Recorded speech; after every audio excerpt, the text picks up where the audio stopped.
नमो बुद्धाय साथियों, धर्म का नशा किसी अफीम के नशे के समान होता है। धर्म उन लोगों के लिए है जो गरीब है, तवंगर है और भूखे हैं, नंगे हैं, जिनके पास दौलत नहीं, जिनके पास अमीरी नहीं, जिनके पास पैसा नहीं, बड़े कष्ट से जीवन जीते हैं और ये कष्टमय जीवन होने के कारण ही अपने दुख, अपने गरीबी से मुक्त होने के लिए सहारा ढूंढते हैं। और भगवान से बड़ा सहारा क्या हो सकता है।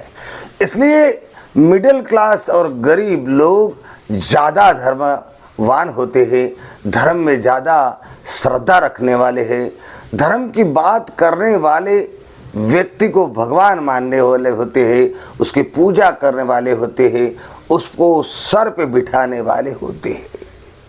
अब ये उस व्यक्ति पे निर्भर करता है कि जो धर्मधर बना हुआ है, धर्मदाता बना हुआ है, धर्म का गुरु बना हुआ है, धर्म का शिक्षक बना हुआ है, उसकी नैतिकता पे ये आधार रखता है कि वो धर्म कैसे सिखा रहा है। वो जो धर्म सिखा रहा है उसमें मानवता है कि नहीं, वो जो धर्म सिखा रहा है उसमें श्रद्धा, उसमें सहयोग, प्रेम, मैत्री, बंधुत्व, न्यायप्रियता है कि नहीं, ये तो उस धर्म सिखाने वाले पे है, धर्म गुरु पर है। उसमें चरित्र का, नैतिकता का कितना महत्व है, वो कितना इन दो बातों पर महत्व देते हैं, ये तो उसी धर्म के सिखाने वाले में है। भारत की स्थिति पर नजर डालते हम तो भारत के 85-90% लोग गरीब होने का कारण भी यहाँ का धर्म है, यहाँ की धार्मिक मान्यता है। और इस धार्मिक मान्यताओं ने कई लोगों को स्वावलंबी होने के बजाय परावलंबी कर दिया।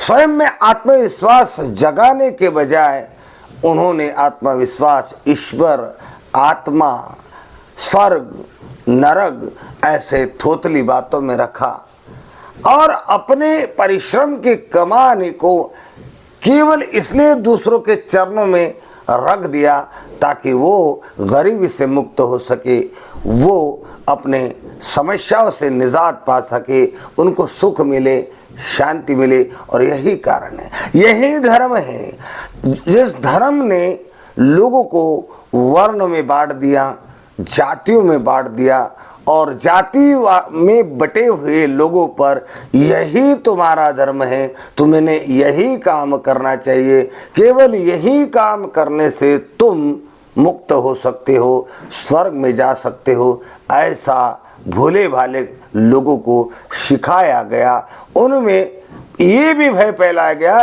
कि यदि तुमने तुम्हारा ये काम जो सौंपा गया है जाति के नाम पर, वर्ण के आधार पर, इस काम को छोड़कर दूसरे को सौंपा हुआ काम तुमने किया तो तद भवतस्य निष्फलम विप्रसेवी विशूद्रस्य विशिष्टम कर्म कुरुते यदतो निद्दे कुरुते तद भवतस्य निष्फलम।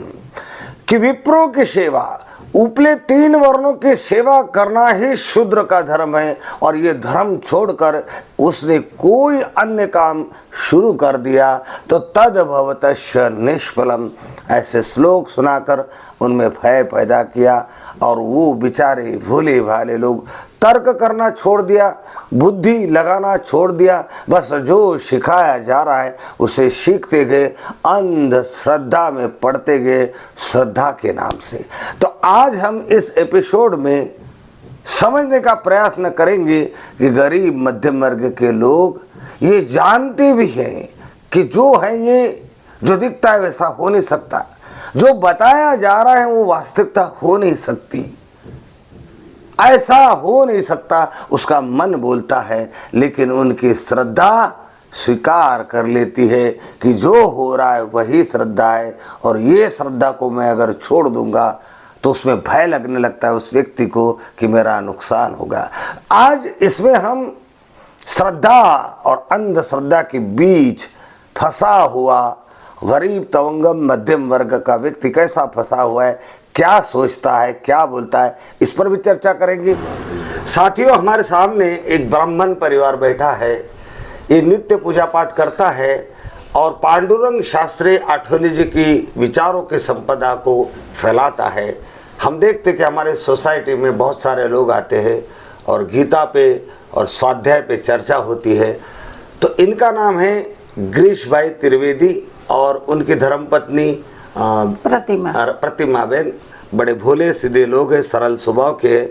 यदा यदा हि धर्मस्य गालिन भवति भारतम अभ्युत्थानं धर्मस्य तस्मात् सजाहं परित्राणाय साधु संगे।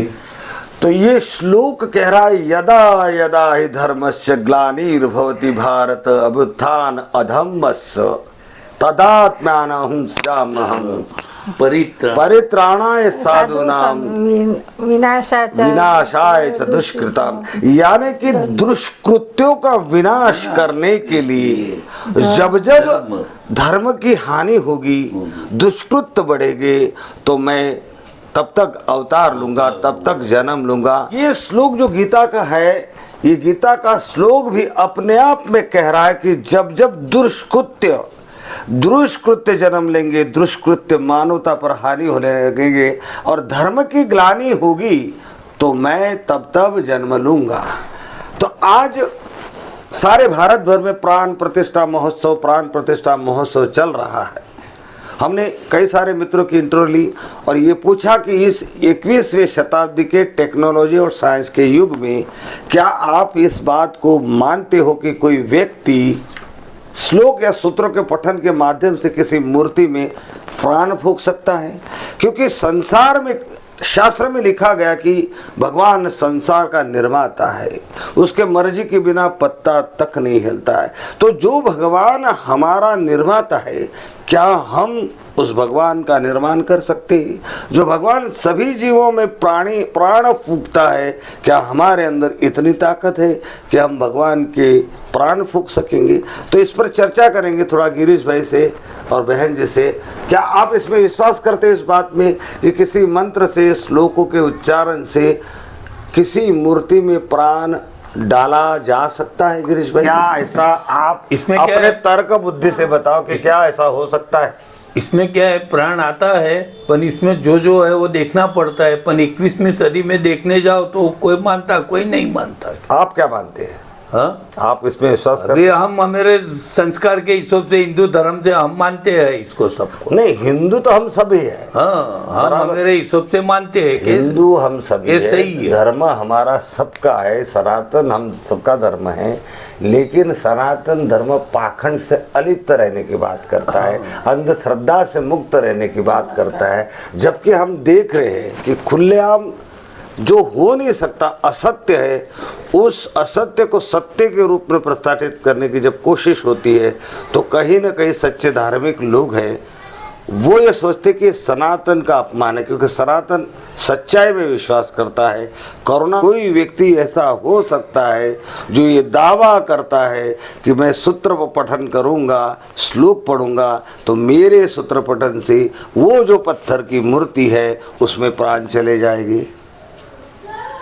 आप ये आपके तर्क पर खरा उतर रहा है? ये बात बुद्धिगम्य लग रही है आपको? ये बात अगर ऐसा होता गिरीश भाई, तो मूर्तियां चलती फिरती, लोग उनके पास मूर्तियों मंदिरों में दुखड़े रोते हैं, मिन्नतें करती है, तो वो मूर्ति सुनती, बोलती, कुछ बताती, चलती। जहाँ जहाँ अत्याचार होता है, अन्याय होता है, वहाँ वो मूर्ति चली जाती।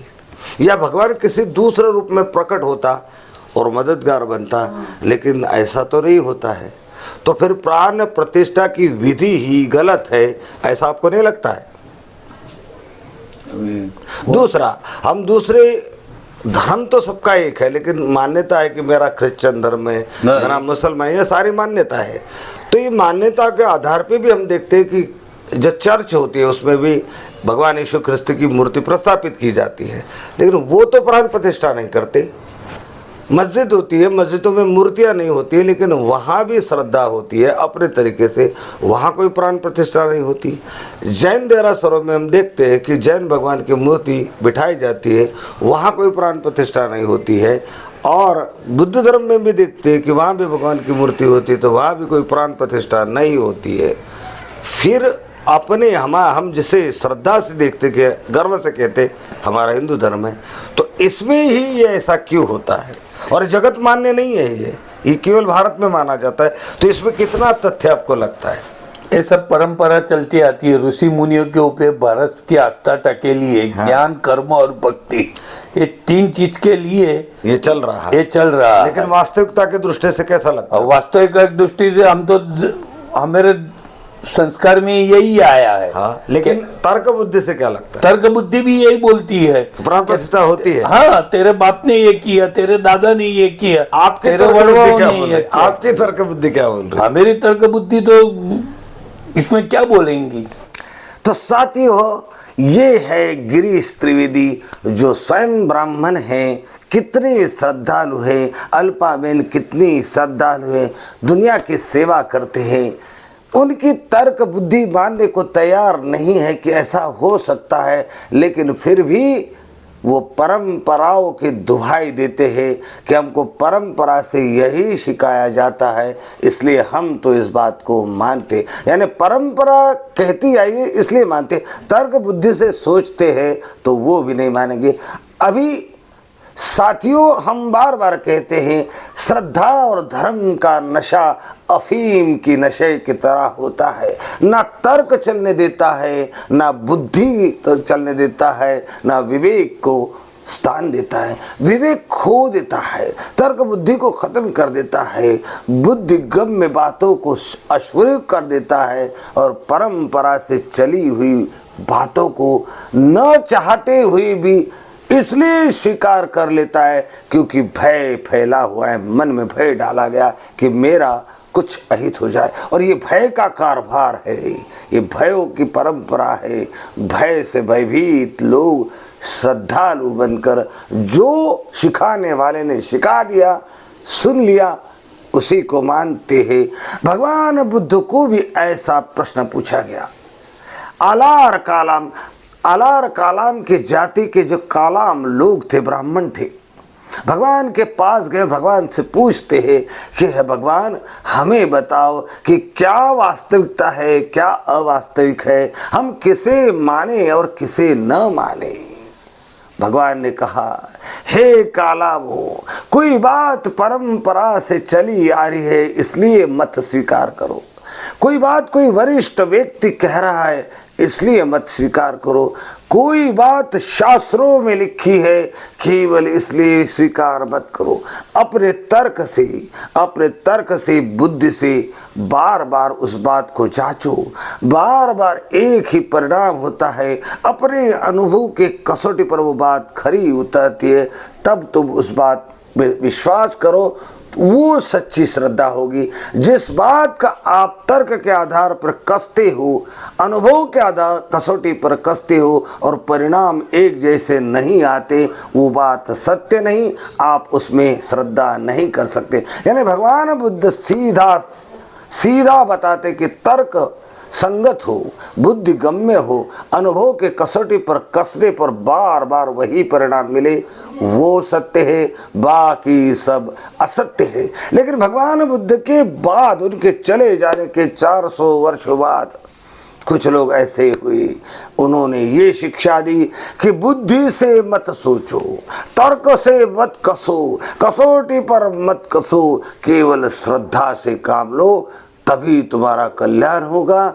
तभी भगवान प्रसन्न होंगे। और आज यही चल रहा है, तर्क से आज यही चल रहा है। लोग तर्क करने को तैयार नहीं, बुद्धिगम्य है या नहीं इस पर चिंतन करने के लिए तैयार नहीं, अनुभव के कसौटी पर कस के देखने के लिए तैयार नहीं, भयभीत है। और भय उन्हें वास्तविकता को स्वीकार करने से मना करता है।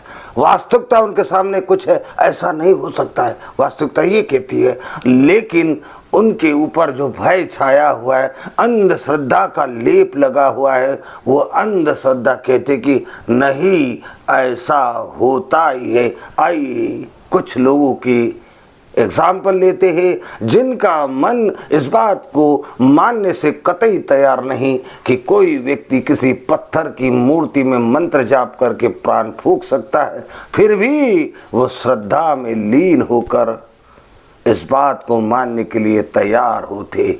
देखते सिंह से हम जानना चाहेंगे कि ये हम लोग मंदिर बनाते पत्थर और सीमेंट का, और मूर्तियां भी हमारा ही मनुष्य कलाकार बनाता है।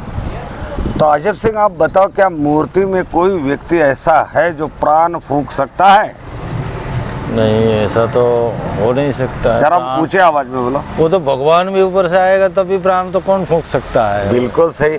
तो फिर ये हाँ, इंसान की एक श्रद्धा है, आस्था है। आस्था को लेके चलते हैं। मानूं तो मैं गंगा में जमा हूँ, नहीं तो बहता पानी। हाँ, लेकिन आस्था तो सच्चाई में होनी चाहिए ना। हाँ, सच्चाई में होनी। हाँ बराबर, जो सच्चाई नहीं है, अवास्तविक है। अवस्था में कोई अपने को बोलेगा ऐसा होता है और अपन मान लेंगे, तो वो तो धोखा है ना अपने आप को। धोखा तो है। तो आप ये प्राण प्रतिष्ठा का महोत्सव चल रहा है, सारे लोगों को बताया जा रहा है कि प्राण फूकेंगे, प्राण प्रतिष्ठा होगी, ब्राह्मण मंत्र फूकेंगे तो राम के मंदिर में। तो कोई राम जिंदा थोड़ी हो जाएगा। अरे वाह वाह अजय सिंह। तो अजय सिंह, आप दुनिया को इस बारे में क्या बताना चाहोगे, ये अंधश्रद्धा के बारे में? बस एक लोग आस्था लेके चल रहे हैं, श्रद्धा लेके चल रहे हैं, बाकी तो क्या है। हाँ भाई साहब, आपका नाम क्या है? भाविक। भाविक है, कितने पढ़े लिखे हैं? 12 पास ITI। भाविक, हम आपसे जानना चाहते हैं कि अभी जो भारत भर में प्राण प्रतिष्ठा महोत्सव, प्राण प्रतिष्ठा चल रहा है, तो आप पढ़े लिखे हैं, क्या आप इस बात में विश्वास करते हैं कि कोई मनुष्य इस धरती पे ऐसा है जो पत्थर की बनी हुई भगवान की मूर्ति में प्राण फूंक सकता है? नहीं, ये फूंक नहीं सकता है। नहीं फूंक सकता नहीं ना? फूंक सकता है। तो फिर ये अंधश्रद्धा फैलाई जा रही है, गलत है या सही है? वो गलत है। गलत है। लोगों को श्रद्धा, सच्ची श्रद्धा सिखानी चाहिए। हाँ, सच्ची श्रद्धा से। हमारा भारत देश अंधश्रद्धा से आगे आएगा या सच्ची श्रद्धा से आगे आएगा? सच्ची श्रद्धा से आएगा। दूसरा, हाँ साथियों, अभी हमारे सामने एक धार्मिक पुरुष बैठे हैं, धर्म में विश्वास करते हैं, धर्म का आचरण करते हैं। अभी उनसे जानना चाहूँगा मैं, वो धार्मिक है तो क्या वो अंधश्रद्धालु भी है या सच्चे धार्मिक है, ये जानना चाहेंगे। तो आपसे मेरा सवाल है, क्या नाम है आपका? जयेश जी। जयेश भाई, आप कितने पढ़े लिखे हैं? मैं 12th। 12वीं पढ़ा लिखा व्यक्ति है, धर्मवान है, तिला लगा हुआ है, माला भी है। तो जयेश भाई, आपसे सवाल है, मनुष्य ही मंदिर बनाता है कंकरों पत्थरों से, सीमेंट से, और मनुष्य का ही कोई कलाकार मूर्ति बनाता है, और हमको भारत देश में ब्राह्मण सिखाते हैं कि उस मूर्ति में जब ब्राह्मण प्राण प्रतिष्ठा करता है तो उसमें प्राण चले जाते हैं, वो मूर्ति जिंदा हो जाती है। आप इसमें कितना विश्वास करते हैं? वो अपनी सोच के ऊपर डिपेंड करता है कि ये भगवान ये अपने भगवान है। लेकिन उसमें प्राण जा सकता है? वो अपनी श्रद्धा से अपन डालते तो प्राण जा सकते हैं, बाकी प्राण तो रहते ही नहीं है मूर्ति में। कोई व्यक्ति ऐसा हो सकता है कि जो मंत्रोच्चार करे और पत्थर की मूर्ति में प्राण डाल दे? कोई नहीं हो सकता, ऐसा कोई बंदा ही नहीं है। तो ये जो पाखंड अभी भारत में फैलाया जा रहा है, इसके ऊपर आप क्या राय देना चाहोगे? उस पर तो अपन ही श्रद्धा से अपन जो मानो वो कर सकते हैं, बाकी आगे तो अपनी इच्छा अनुसार ही अपन उसमें जीवन जी सकते। अपनी कितनी भी सही इच्छा हो, लेकिन क्या पत्थर में कोई प्राण डाल सकता है? पत्थर में प्राण कोई नहीं डाल सकता। अगर पत्थर में डाल सकता है तो जो आदमी मर जाता है हॉस्पिटल में, जवान आदमी, कोई जाता ही नहीं शमशान जब तक तो। हाँ, और तो उसमें प्राण आ जाते तो कोई शमशान ही नहीं जाता। हाँ, तो उसमें ये लोग क्यों प्राण नहीं फूकते? तो ऊपर का लेखा लिखा हुआ है, किसने लिखा वो तो कोई ने नहीं देखा। सवाल ये है कि अगर पत्थरों में प्राण डाला जा सकता है तो जवानी में कोई आदमी मर जाता है तो उसमें क्यों नहीं प्राण डाला जाएगा? क्यों नहीं डाल सकते फिर उसमें? प्राण आदमी डाल ही नहीं सकता है, तो मूर्ति में भी डाल नहीं सकता है ना? नहीं डाल सकता ना, वो तो मैंने फिर पहले ही। हाँ, तो फिर आप ऐसा क्यों करें? अपने अपने श्रद्धा का विषय, यहाँ प्रश्न है वास्तविकता से। वास्तविक में कोई प्राण नहीं डाल सकता। बहुत अच्छे, चलिए जी, बहुत अच्छे जयेश भाई, धन्यवाद। साथियों, अब वही गीता का श्लोक, यदा यदा हि धर्मस्य ग्लानिर्भवति भारत अभ्युत्थान अधर्मस्य तदात्म्यहं सृजाम्यहम्। कि जब जब धर्म की ग्लानि होगी मैं तब तब जन्म लूंगा, दुष्कृत्यों का नाश करके धर्म की स्थापना करूंगा। तो सनातन धर्म में ये अंधश्रद्धा, ये पाखंड इतना ज्यादा फैल रहा है कि धर्म की ग्लानि तो हो ही रही है, और धर्मवान लोग जो धर्म में श्रद्धा करते हैं इस ग्लानि को देखते हुए भी स्वयं उसमें शामिल हो जाते हैं और ग्लानिर्भवति भारत, भारत के धर्म की ग्लानि ही करने लग जाते हैं, सच्ची श्रद्धा को छोड़ देते हैं।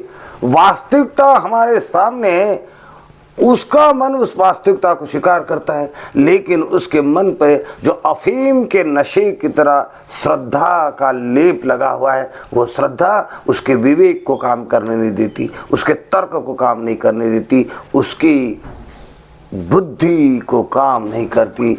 यही है राज, यही है भय। और इसलिए यदा यदा हि धर्मस्य ग्लानिर्भवति भारत अभ्युत्थान अधर्मस्य सुजात्माहं तदात्म्यहम्। तो ये ग्लानि धर्म की हो रही है, इस ग्लानि से धर्म बचाना जरूरी है। ये सो धम्मो सनातनो, धर्म सनातन भी नहीं है, सनातनो है, इस बात को समझना होगा।